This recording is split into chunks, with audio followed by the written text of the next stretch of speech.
Olá, tudo bem? Aqui é a professora Ana Graziele Lourenço Toledo. Estamos em mais uma videoaula da nossa disciplina de treinamento e desenvolvimento de pessoas. E nessa videoaula, que é a primeira videoaula, né, do nosso módulo 3, que fala sobre... A gente deixa de falar um pouco sobre o aspecto operacional do treinamento para a gente falar sobre os aspectos mais estratégicos que essa importante iniciativa tem dentro da organização. Então, a gente vai falar sobre... quando a gente fala de perspectivas organizacionais, aproveitando já para passar o slide aqui, né, sobre perspectivas organizacionais de treinamento, como que o treinamento ele vem se posicionando em diferentes formatos dentro da organização ao longo do tempo, e como que o treinamento ele evoluiu, né, ao longo do tempo também, e a gente vai dar, inclusive, alguns exemplos de áreas, vamos dizer assim, entre aspas, de treinamento que existem hoje nas organizações, e que são muito diferentes das áreas convencionais de treinamento que existiam há não muitos poucos anos atrás. Então, nesse módulo 3, a gente vai procurar enxergar um pouquinho disso, um pouquinho como que a organização está se posicionando hoje em relação ao treinamento, qual que é a importância disso, a conexão estratégica que existe do treinamento com os resultados da organização. E nessa primeira videoaula do módulo 3, a gente não tem como começar para falar sobre perspectiva organizacional sem falar de educação corporativa. Então, muita gente hoje fala nas organizações, até deixou um pouco o termo treinamento de lado para pensar em educação corporativa, né? Então, não só o treinamento para realizar muitas vezes atividades mais operacionais, mas inserir o indivíduo e a organização num processo de educação, né? Que vai além da administração dos cursos de forma isolada, mas que envolve, na verdade, um processo mais sistêmico, né, de formação da mão de obra. E aí a gente está falando também não só da formação de obra para a organização, mas muitas vezes para a formação de mão de obra para atuar na cadeia produtiva na qual aquela organização está inserida. Então, vamos pegar um exemplo, né? Um exemplo da cadeia produtiva de autopeças, né? Vamos falar de pneu, né? Então, a empresa que produz o pneu, ela é uma empresa desse elo, né? Ou melhor, um elo dessa enorme cadeia de empresas que compõem, que estão ali presentes durante a produção de um pneu. Então, antes da empresa produtora, tem várias outras, e depois dela tem várias outras também. Então, muitas vezes, o processo de formação dos nossos funcionários, ele não deve abranger somente um negócio da empresa, mas olhar a cadeia inteira e entender como toda essa cadeia funciona, porque ao ter essa compreensão, você também traz melhores resultados para a organização e pode, inclusive, aumentar a empregabilidade do indivíduo em outras organizações, caso algum dia ele resolva se movimentar. Então, é um pouco disso, né, sobre educação corporativa que a gente vai falar nessa nossa videoaula. Bom, para a gente falar de educação corporativa, a gente precisa entender primeiro como que ela se conecta, de onde ela surge dentro das organizações, né? Então, ela surge de dois conceitos iniciais, que é o conceito de aprendizagem e o conceito de conhecimento, né? A gente já falou em outras videoaulas um pouco sobre isso, falou inclusive sobre os tipos de conhecimento, né? O conhecimento tácito, o conhecimento explícito, as formas de compartilhamento desse conhecimento, que é a espiral do conhecimento do Nonaki Takeuchi, né? Então, aqui a gente retoma um pouquinho disso para entender que toda vez que você insere um indivíduo num processo de treinamento, capacitação, formação, você está despertando nele você está estimulando esse indivíduo e, através desses estímulos, você está despertando ele para a realização de tarefas que envolvem não só a função atual dele, mas também aquilo que pode vir lá na frente, como que ele pode ser aproveitado, né, em outras atividades. Então, quando a gente fala de processos de aprendizagem organizacional, a gente está falando de um processo que, inevitavelmente, resulta em mudança, né? Então, todo indivíduo que passa por um processo de aprendizagem, ele muda, ele não sai o mesmo indivíduo de quando ele entrou. Então, por menos, digamos assim, que o indivíduo ele participe do treinamento, que ele faça prova e tire nota, por pior que seja, digamos assim, o engajamento daquele indivíduo naquele treinamento, alguma coisinha mudou nele do que quando ele entrou, comparando com aquele momento que ele saiu. Só que, assim, essas mudanças, né, elas não acontecem somente pelo conteúdo que está sendo colocado ali, né? Além do conteúdo, existem aí outros estímulos que são fornecidos e podem ser fornecidos para os indivíduos, e também depende muito do estado interior do indivíduo, particularmente as emoções deste indivíduo. Então, o aprender não é só sentar o indivíduo na sala de aula e dar-lhe conteúdo em cima dele, não é isso. Precisa haver uma compreensão de que, além do conteúdo que está lá na lousa, no data show, no livro, existe uma série de condições, inclusive a condição individual, que faz com que a aprendizagem ela ocorra ou não. Eu tenho certeza que se você parar aí para pensar, em algum momento da sua vida, você vai identificar que você estava, de repente, numa aula, assistindo um curso, mas ali com um monte de coisa passando na sua cabeça, um monte de preocupação, ou em algum momento você estava ali numa aula, você estava com dor de cabeça mesmo, com alguma outra dor, e isso tirou a sua atenção ali do foco. Então, promover o processo de aprendizagem no indivíduo é de extrema responsabilidade e também extremamente complexo por conta dessas variáveis que a gente está colocando. Por outro lado, a questão do conhecimento organizacional, ele vai acontecer na medida em que as pessoas que estão lá dentro, elas conseguem trocar, interagir. Então, não há outra forma de se construir o conhecimento dentro de uma organização, senão por meio das pessoas e das interações que são feitas entre elas. E essas interações, elas certamente envolvem processos de aprendizagem, porque cada vez que você conversa com um indivíduo e a gente conversa com esse indivíduo abertos, né, para de fato fazer uma escuta ativa dele, a gente está ali se colocando ou se possibilitando aprender algo diferente. E a aprendizagem sempre vai resultar numa mudança no nosso comportamento. Então, fazer com que o conhecimento organizacional ele aconteça faz parte desse processo de abertura, de escuta ativa, atenciosa e de interação entre as pessoas. Então, se você quer que a sua empresa aprenda, se você quer que a sua empresa desenvolva conhecimento organizacional, promova a interação entre as pessoas, seja através da rotatividade de indivíduos dentro de setores, seja através de reuniões, dentro e fora da organização, com fraternizações, enfim. É fundamental que os indivíduos, eles conversem, se encontrem e troquem, compartilhem, porque é só através dessa troca, desse compartilhamento, que o conhecimento ele vai se efetivando, ele vai se realizando. E aí, quando a gente para pensar, lá lembrando da nossa videoaula, lá no módulo 1, que nós falamos que as organizações elas são capazes de aprender, no livro, a quinta disciplina do Peter Senge, né? A gente vai pensando como que ocorre essa aprendizagem dentro da organização. E essa aprendizagem ela vai acontecer por níveis, né? E aí até tem a escadinha aí representando esses níveis. E aí, o primeiro nível, ele vai ocorrer através do indivíduo, né? Então, a aprendizagem, ela sempre vai começar pela pessoa, pelo indivíduo que está ali. Então, esse indivíduo, ele vai ser o primeiro nível de recepção de informação e transformação em conhecimento.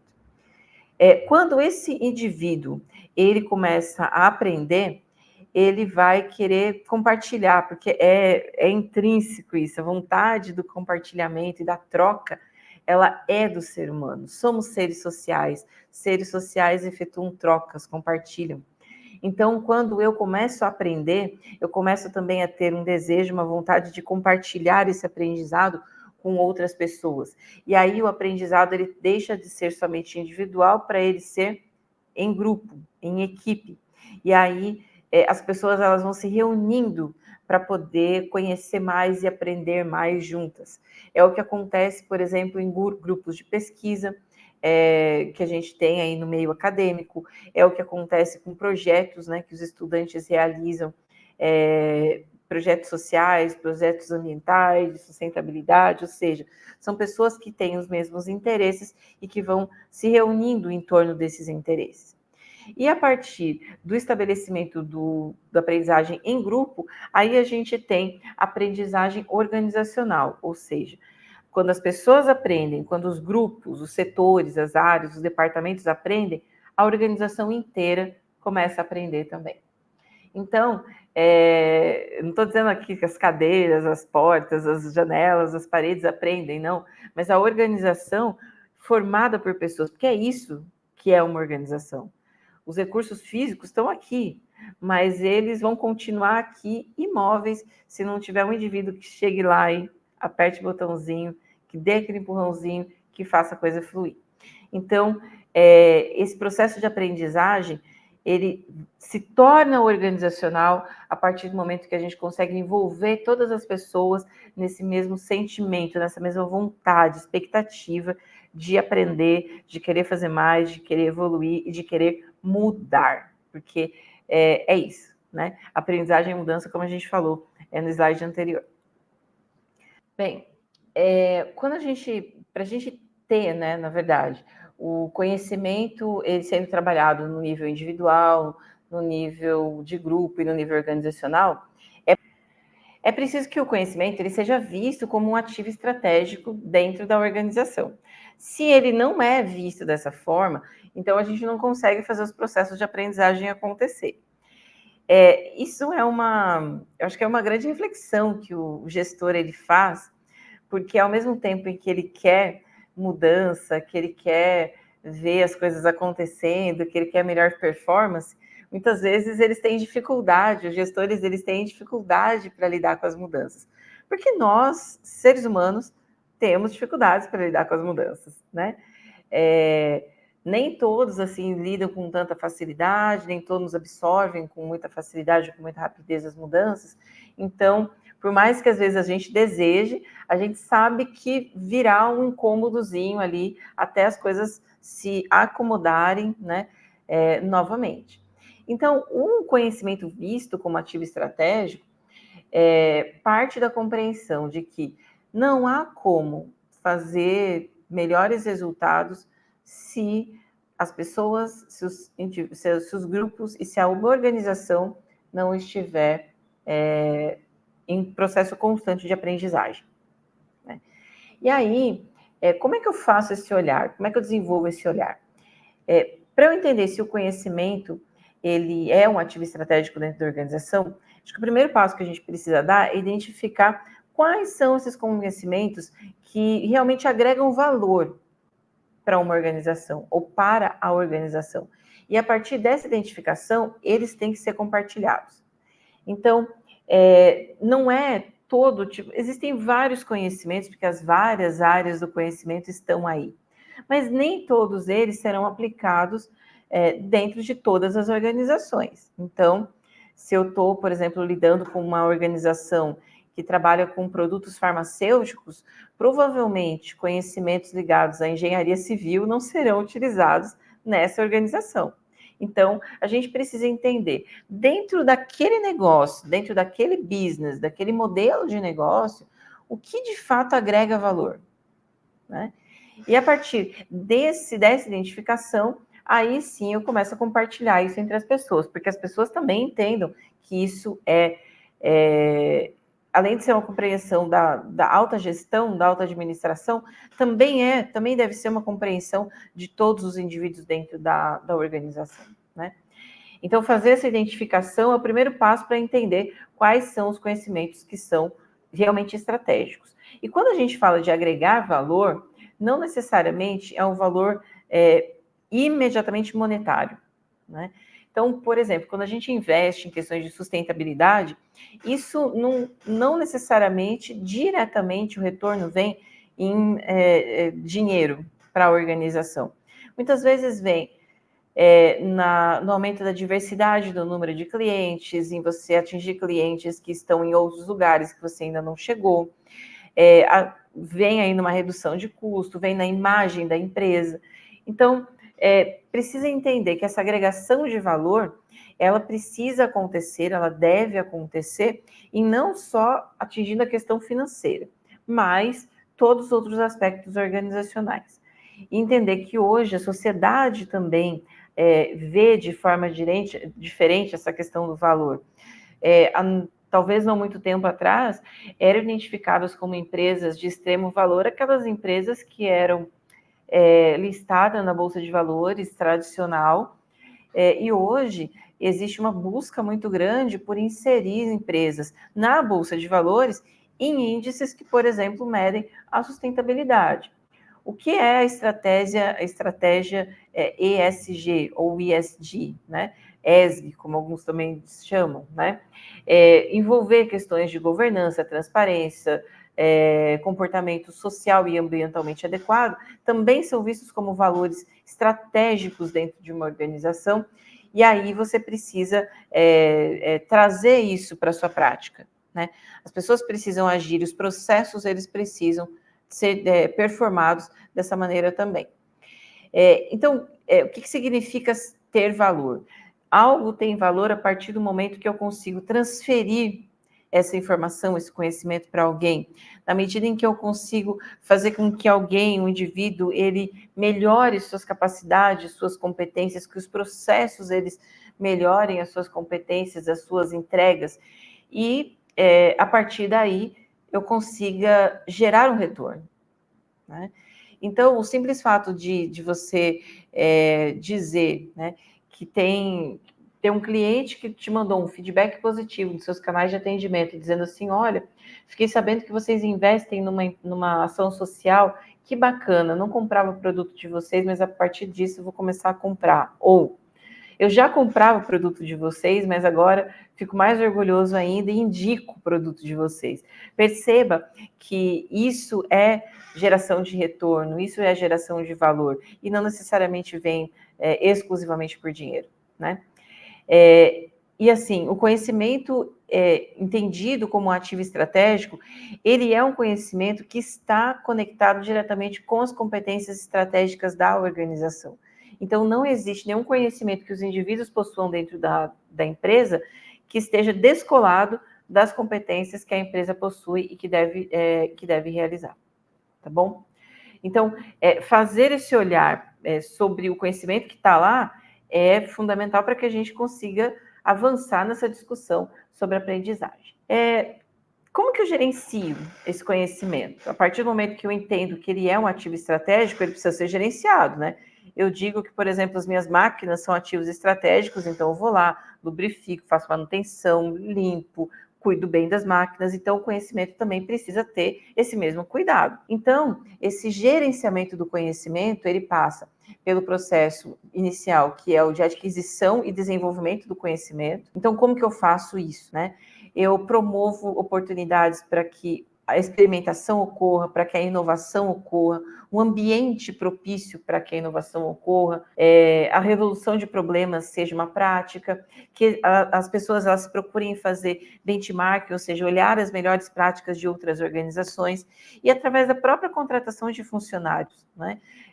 As pessoas às vezes usam essa expressão, né? Tá entrando sangue novo na empresa, e é isso mesmo, muitas vezes o indivíduo que está chegando ali, ele está chegando com outra bagagem, com outros conhecimentos, e que certamente renovam, né, a organização. Então, mas tudo isso, veja, é construção de ambiente, né?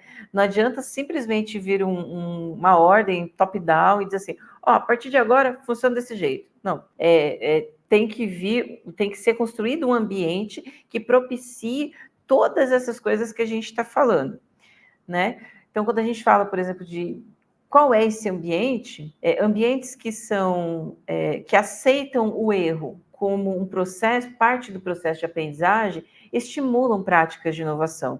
Então, num ambiente em que um indivíduo ele tenta promover uma inovação num processo, aí erra, não dá certo, ele vai e recebe uma chamada de atenção, aí, pelo contrário, ao invés de você não estar você não está favorecendo a inovação, você ainda está desestimulando as pessoas que querem inovar e querem fazer alguma coisa diferente para a organização. Uma outra etapa do processo de gerenciamento de conhecimento é a questão da disseminação do conhecimento. Então, o que significa disseminar? Significa compartilhar com as pessoas o conhecimento, comunicar para essas pessoas que aquela informação, que aquele conhecimento está disponível, treinar os indivíduos. Treinamento é uma forma de disseminar conhecimento, para não ficar só preso naquele indivíduo. Muitos treinamentos, às vezes você vai observar que vem como requisito para que o indivíduo participe, que ele replique esse treinamento para outras pessoas. Então, fazer esse processo de disseminação é importante para que o conhecimento ele não fique retido só com um indivíduo, mas que ele seja compartilhado e outras pessoas possam usufruir, né, desse conhecimento que é ministrado nos treinamentos. A prática do job rotation, que é a rotação de pessoal, ou seja, você tira o indivíduo de um setor, leva para o outro, e você vai fazendo esse rodízio de pessoas, também faz com que o conhecimento seja compartilhado, porque as pessoas elas vão transmitindo e comunicando as informações para as outras pessoas com que elas vão tendo contato. E o próprio trabalho em equipe faz isso também. Na medida em que você põe as pessoas para trabalharem juntas, para resolver um problema, você vai dando ali mais qualidade para o processo de resolução e vai fazendo também com que elas aprendam com elas próprias ali. Então, muitas vezes, você não tem uma informação que o outro tem, e aí o outro compartilha contigo e você leva isso para frente. Então, são formas que a gente tem de compartilhar o conhecimento. E ainda faz parte desse processo de gerenciamento a construção da memória organizacional. O que é essa memória, né? É você registrar os eventos que ocorrem. Então, através desse registro, da formalização, da criação de bancos de dados, de redes de interação, você consegue, de alguma forma, registrar o que aconteceu e ali vai servir de aprendizagem para processos que venham ali na frente, né? Ou à frente. Então, muitas vezes, quando você está ali dentro da empresa, você recebe uma tarefa nova e fala assim, puxa, eu nunca fiz isso, né? E pergunta para o colega, você já fez? Ah, eu já fiz. E como é que aconteceu? Aí ele conta e aí a coisa começa a fluir. Ou você pega, por exemplo, um projeto, né? Você trabalha numa organização que trabalha por projetos, é organizada por projetos. E aí você vai registrando ao longo de todo o projeto aquela lista de aprendizados, lições que foram aprendidas ao longo do projeto. E quando você termina e parte para um outro projeto, aí você recupera aquela lista e vai olhando e fala, olha, isso aqui, quando aconteceu lá naquele projeto, nós fizemos isso aqui e deu certo. Vamos tentar fazer de novo? Então, isso é construir memória, né? E é fundamental também que ocorra, porque se a gente não consegue formalizar, transformar o conhecimento tácito em conhecimento explícito, a gente sempre vai ficar, enquanto organização, dependendo dos indivíduos. E aí você não faz aprendizagem acontecer nos outros níveis. Na medida em que eu não formalizo, né, que eu não registro, não crio memória, eu não consigo avançar. Eu fico só no nível individual e aí eu não consigo avançar para o nível de grupo, nem para o nível de organização, quando a gente fala de aprendizagem. Nesse sentido, né, surge a grande oportunidade, eu acho, de pensar num processo que suplanta as questões de treinamento e passa a tratar da educação corporativa propriamente dita. E aí, quando a gente fala de educação corporativa, a gente está falando de um processo que não é um treinamento isolado que está rolando ali, mas de uma sequência ali de capacitações que vão permitir ao indivíduo que ele exerça esse desenvolvimento de competências ao longo do tempo, todo o tempo que ele estiver na organização, né? E aí, essa visão de educação corporativa, ela surge a partir de mudanças que o processo de gestão também passou. Então, algumas dessas mudanças a gente coloca aqui no slide, né? A gente passou de estruturas altamente verticalizadas e centralizadoras para hoje organizações que são muito mais achatadas, horizontais, ou seja, não tem tantos níveis de hierarquia, e cujo processo decisório é altamente descentralizado. Então, ele vai acontecer não só numa esfera de poder, digamos assim, mas as pessoas elas vão ganhando cada vez mais autonomia para decidirem, né? Os processos produtivos, eles também passaram a ser mais flexíveis, diversificados e também ocorrendo de forma autônoma e automatizada, né? Então, hoje você tem ali com o emprego da tecnologia a possibilidade de fazer com que a sua produção ou a produção, né, de uma empresa, ela consiga oferecer mais opções para o cliente, consiga atender prazos com mais eficácia, ela consiga também economizar ali recursos, porque mediante a aplicação de alguns recursos tecnológicos, você consegue fazer com que a produtividade ela aumente sem necessariamente o humano estar ali envolvido. Eu não estou falando de nenhum tipo de processo de precarização de trabalho, muito menos de perda de emprego, não é isso. Estou falando de como que a gente faz com que digamos assim, a eficácia fique maior a partir do uso da tecnologia, né? E isso vem acontecendo. Essas respostas ágeis para sobreviver são cada vez mais requeridas. Então, para usar aí como uma comparação, né? Hoje ainda nós temos jornais impressos que são comercializados em bancas de revistas, jornais, né? Livrarias, mas de fato os jornais virtuais, digitais, eles têm uma capacidade de atualizar a informação de forma muito mais rápida do que o jornal físico impresso. E nas organizações também é assim. As pessoas elas vão procurando por organizações que deem respostas rápidas aos questionamentos e às necessidades delas. Se demora um pouquinho, já não quero mais, vou partir para outra, né?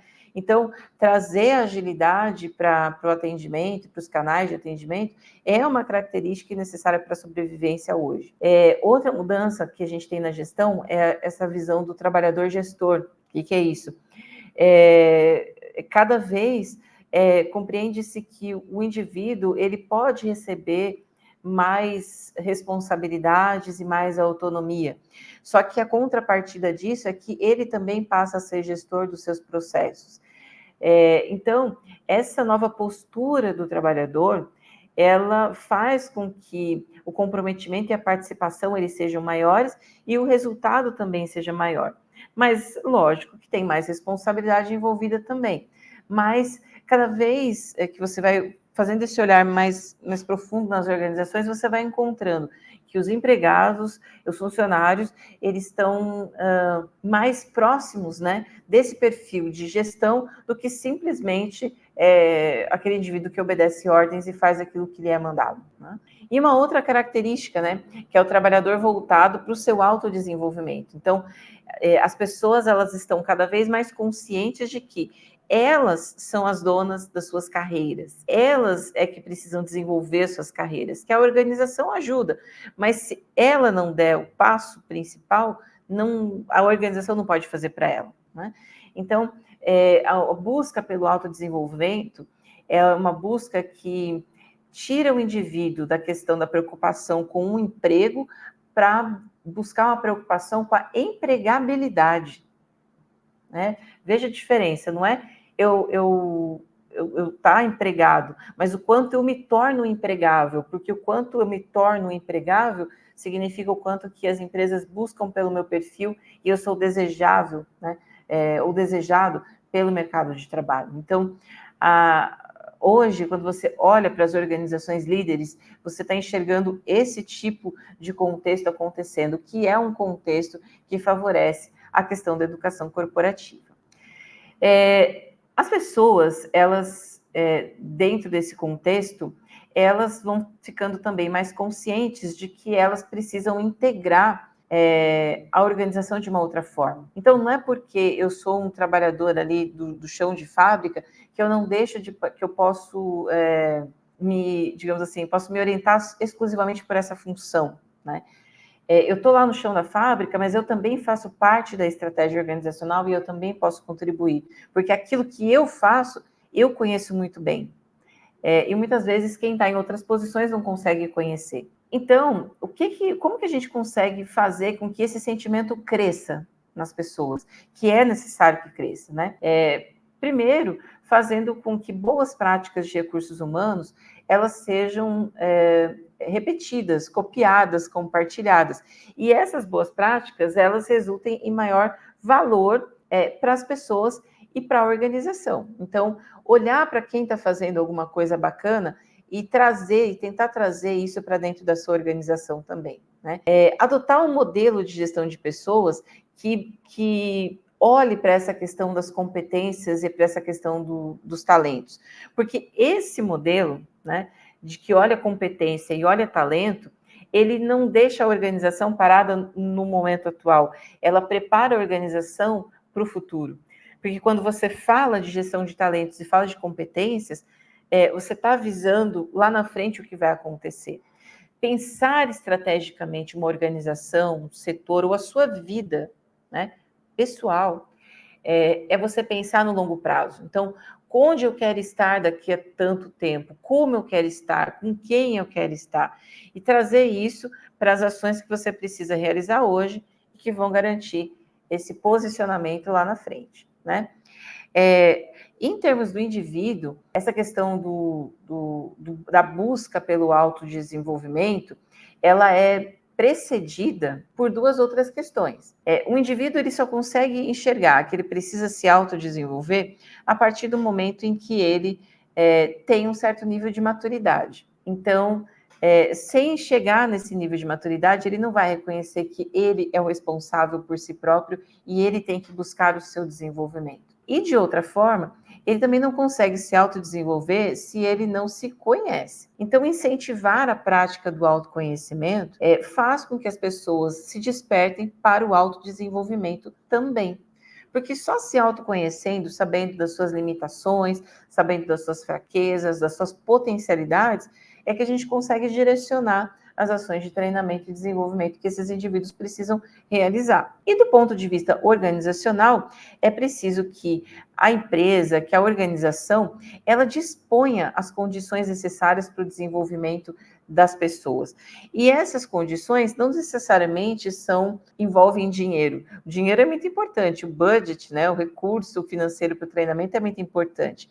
Mas, como a gente já falou, não adianta treinar as pessoas só por treinar, só porque tem que dar treinamento, ou porque é bonito, ou porque é legal. Não pode, né? Você tem que ter na cabeça da organização essa mentalidade, esse mindset que o conhecimento é o grande ativo estratégico e vai fazer diferença para o resultado que você quer aumentar ou potencializar. Então, precisa haver uma mentalidade voltada para a questão da aprendizagem, do conhecimento, da educação. Os valores organizacionais, eles precisam estar voltados para isso também. Então, uma empresa que não enxerga no conhecimento um valor estratégico, dificilmente vai conseguir valorizar ações de treinamento e desenvolvimento. E a cultura organizacional precisa estar voltada para isso também. Então, vai desde a concepção do ambiente de trabalho, dos horários de trabalho das pessoas, de como os treinamentos eles são realizados, tudo isso conta, né? Certamente você já deve ter observado que em ambientes de inovação, como incubadoras, aceleradoras e por aí vai, elas têm um ambiente físico, inclusive, que é diferente, né? Eles têm os puffs, têm as mesas coloridas, têm recursos ali para colocar as ideias, né, como os mapas mentais, tudo aquilo favorece, né, que o aprendizado, que a troca, ela aconteça. E isso precisa também também é parte da cultura organizacional que promove a educação corporativa. Dito isso, eu acho que aí vou te fazer um convite. Além dessa videoaula, procure ouvir o nosso podcast da disciplina, porque no podcast a gente dá uma aprofundada nessa questão que a gente está trazendo aqui, que é a questão da universidade corporativa. Muita gente fala que a universidade corporativa é um setor de treinamento melhorado, mas não é isso não, né? As universidades corporativas, elas são institutos que foram criados dentro das organizações com essa carinha diferente. Não, então, a gente está aqui na universidade corporativa, não é para dar treinamento, a gente está aqui que é para promover a educação das pessoas no ambiente organizacional. Então, ela não é digamos assim, uma criação tão antiga assim, né? a Universidade Corporativa, com esse nome, ela tem aí início, no finalzinho do século XX, início do século XXI, né? A gente tem as universidades corporativas surgindo com pujança, né? Muitas vezes as pessoas acham que elas são universidades, né? E até em algum momento são, né? O podcast dá muitos exemplos disso, viu? Mas eu vou falar de alguns aqui na videoaula também, né? E na verdade, o contexto que antecedia a criação das universidades corporativas era esse contexto de que eu estava preocupado com o meu emprego e não com a minha empregabilidade. Eu não via, né, como a empresa atuando fora dos seus limites pré-estabelecidos, e eu não tinha noção de que o conhecimento era a grande sacada para melhorar resultado. Então, a partir do momento que eu consigo voltar os meus olhos para isso, eu começo aí a desenvolver a noção de que eu não preciso só me capacitar pontualmente, mas desenvolver um processo de educação dentro da organização. Então, o que é uma universidade corporativa, né? É um conjunto de operações, ali um sistema que olha para o desenvolvimento das pessoas, mas faz isso pautado sempre pela gestão de competências. Então, quando você fala, de novo, fala de competência e fala de talento, você está falando de visão a longo prazo. E aí é onde entra a educação corporativa e as universidades corporativas também. Aí, quais são as missões dessas universidades corporativas, né? Além de promover a educação corporativa como grande farol, né? As universidades corporativas, elas servem também para compartilhar conhecimento, mas para disseminar a cultura organizacional. Então, através da universidade corporativa, a gente consegue comunicar os valores da empresa, as políticas da empresa, os ambientes, né, que ela possui. Então, as universidades corporativas, veja só, não é só para dar treinamento, para dar curso, mas é para comunicar outras questões que estão ali presentes também. Desenvolvimento de competências para competitividade organizacional. Então, a gente para de olhar só para aquele olhar, ter aquele olhar operacional da coisa e passa a enxergar que eu, enquanto digitadora, de repente, né, de processos aqui, eu contribuo estrategicamente para a minha organização, né? Então, ter as pessoas se sentindo dessa forma contribui para que os objetivos estratégicos também sejam atendidos. O desenvolvimento de talentos, a gente até já falou isso na aula de gestão por competências, né? Que existem aí, cada um de nós tem os seus talentos expressos através das suas competências. E aí, muitas vezes, eu não estou rendendo tanto que eu poderia render porque eu não estou atuando num lugar ou numa função que me permita usar os conhecimentos e as competências que eu tenho. Então, através da universidade corporativa, eu consigo juntar tudo isso e fazer com que as pessoas sejam melhor aproveitadas. E também promover a imagem da organização, tanto no seu ambiente interno, quanto no ambiente externo. É bacana, né, você ouvir que a sua empresa, a empresa que você trabalha, tem uma universidade corporativa. E tem várias organizações, empresas aqui no Brasil, que têm a sua universidade corporativa funcionando. Lá no podcast eu dou alguns exemplos sobre isso. E aí você percebe que com essa nova instituição dentro das organizações, a gente está falando realmente da mudança do papel, da formação e da capacitação, né? A mudança desse mindset, né? Como a gente falou, dessa mentalidade, para passar a pensar em educação e não na pontualidade da realização de um curso ou de um treinamento. Aí aqui a gente tem um fluxo, né, dessas atividades da educação corporativa. Então, é necessário que, após identificar as competências essenciais, elas sejam diagnosticadas, né, do ponto de vista até da questão da prioridade que a gente falou, que os programas eles sejam construídos, mas que os líderes eles sejam também estimulados a pensar não só no treinamento, mas na educação corporativa. E esse pode ser um desafio bem grande, tá? Porque, como nós já falamos em outros momentos, às vezes é difícil a gente tirar o indivíduo para fazer um curso ali de 4 horas ou de 2 horas, um mini curso. Porque, estou parando a produção para botar o cara para fazer treinamento, né? Então, a conscientização dos líderes, ela deve ser constante para que o treinamento também ele seja, os treinamentos, né, na universidade corporativa, a formação, ela também seja efetiva e mude o olhar, sair da visão do treinamento para passar para a questão da educação. E, obviamente, como a gente já falou até dentro do próprio ciclo de treinamento, não dá para dispensar o processo avaliativo, né? Então, seja um treinamento ou seja uma um programa de educação corporativa, a avaliação ela tem que ser sempre realizada para fornecer retorno, dar feedback para as pessoas que estão ali envolvidas. Aí a gente coloca aqui algumas boas práticas nas universidades corporativas. Então, o que eu tenho que fazer, de repente, para ter uma universidade corporativa funcionando na minha empresa, né? Primeiro, acho que desenhar essa cadeia de competências, ou seja, olhar quais são as competências da organização corporativas, as competências dos processos e as competências humanas que precisam estar ali presentes, fazer o uso intenso de tecnologia, porque hoje, com tanto recurso tecnológico, tanta tecnologia educacional disponível, a gente não pode, eu acho que, deixar isso de lado. A tecnologia, ela nos ajuda a estar em lugares que a gente não conseguiria estar, muitas vezes.